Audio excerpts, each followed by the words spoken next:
kind enough to, you had sent out like a newsletter of different things you're working on, and then you had a option for citizens to receive a link to, it's SB 5243 regarding the, I think what it is qualifying who can stand before the Growth Management Hearings Board. Yes, ma'am. And you wanted to put an addendum to that?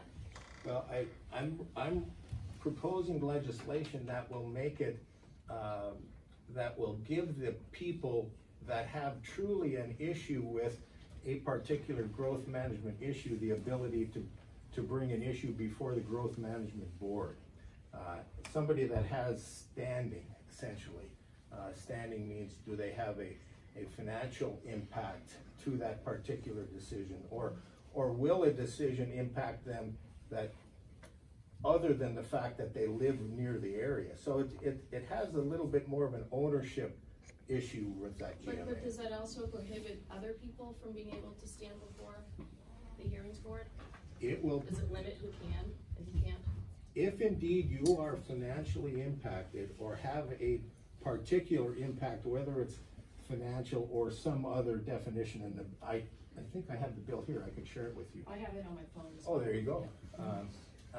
You have to have some responsibility in that particular decision in order to be in front of the hearings board to talk about that. Okay, because one of my concerns is I looked at who was pro for that, and the pro side was someone from the Building Industry Association of Washington. Sure. And then the person who was on the con side was from an organization called FutureWise. Sure. And they, let's see, I said that it says that FutureWise has supported implementation of GMA, but the focus of FutureWise is to prevent conversion of wildlife habitat, open space, farmland, and working forests to subdivisions and development.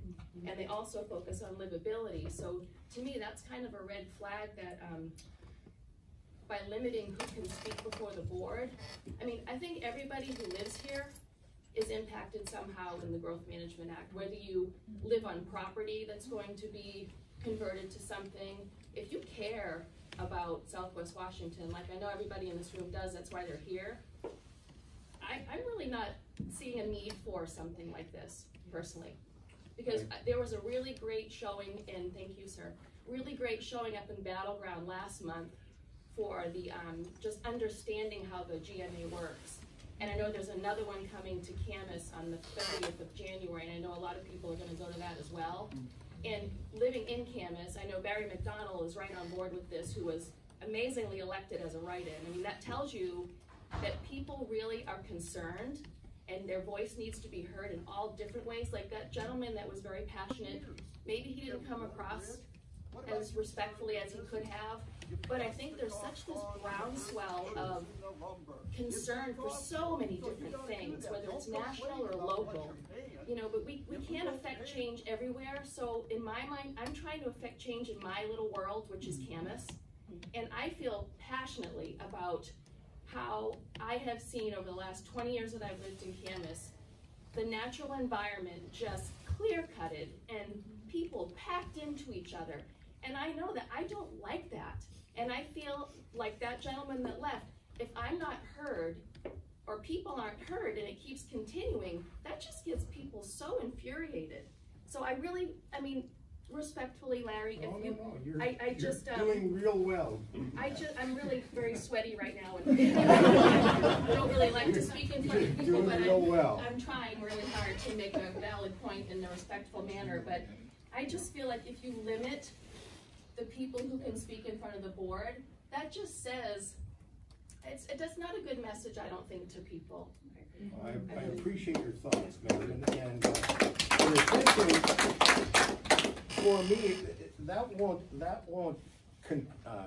won't accelerate any development or stop any development. In my eyes, it just gives somebody that stands in front of that board that has more responsibility for that particular decision. You mentioned FutureWise; they're a good group. They do very good things. Just sometimes they have a desire to stop everything that an industry would otherwise continue on. We need a building industry in this town. There's no question about that. Whether or not you agree with that particular clear cut or that development, I appreciate that thought because I have some of those same issues. Now, that being said, if we have one particular agency that does nothing but put up roadblocks continually for whatever development that is proposed, that's a troubling thing for me as well.